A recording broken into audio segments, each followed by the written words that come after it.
לא, עם הרגליים. זוכר? רגליים דוחפים אותם קדימה קצת, ואז זה מרחיק אותך מהקיר? לא. רגליים, תרחיק את עצמך, תיזהר. עכשיו תסתכל בצד שמאל. אתה רואה שיש פה מקום לשים שם רגליים? זה קצת שונה מה...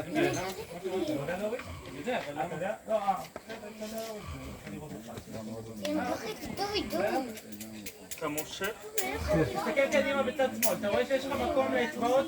לא שם, קצת יותר למעלה. קצת יותר למעלה, אתה רואה שיש שם מלא מקום לאצבעות ולרגליים? אתה לא רואה? יש לך נעלי דפוס בתוך התיק השחור? שקית בת שחורה, בוא נסתכל. תסתכל איפה הרגל שלך בצד שמאל, אתה רואה חור? אתה יכול לדחוף שם את הרגל הימנית, לא השמאלית. להצמיד לגוף, יד מאחורי. לא, עכשיו אתה זה. להמשיך עוד פעם? יופי. דחוף שם את הרגל השמאלית, ואז בצד שמאל את היד, לעזוב את החבל. יד שמאל את היד, להתחיל לשמור כן, בטח שאני אעזור לך. אם המגרד אני פחות יכול לעזור לך. לא, יש עוד כזה לא כאלה. אני חושב שלא. תרים את רגל שמאל, תנסה למצוא פינה שבה הרגל מחזיקה טוב. הכל בסדר? הכל בסדר.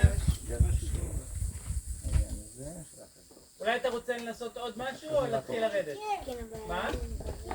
לא, לא. זה יעבור. אם תתמקד בטיפוס, הגירוד יעבור לך. אני יכולה להתחיל? כן.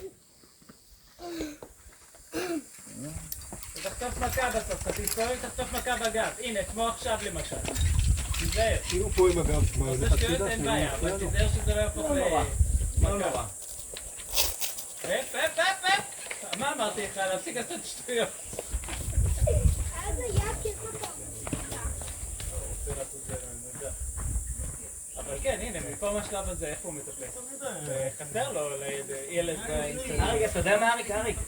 אריק, אני יכול שיגיע אותך להביא לך את החבל סביב במקום החבל שלכם? כן, טוב לקשור אותו אליי. עידו, סיימת לטפס להיום? לא. עכשיו? לא עולה ככה, נכון? מה, אתה רוצה לנסות שוב? מה? אני לא יכול. אתה יכול. אתה לא מתרכז.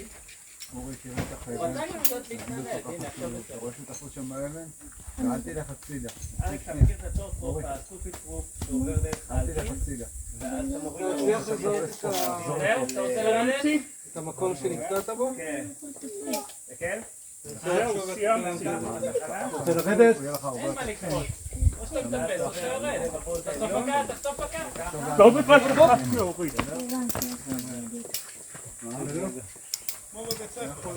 תנועה קטנה עם רגל ימין. טוב, תוריד את המבט רגע. בין הרגליים יש לך מקום לשים את זה.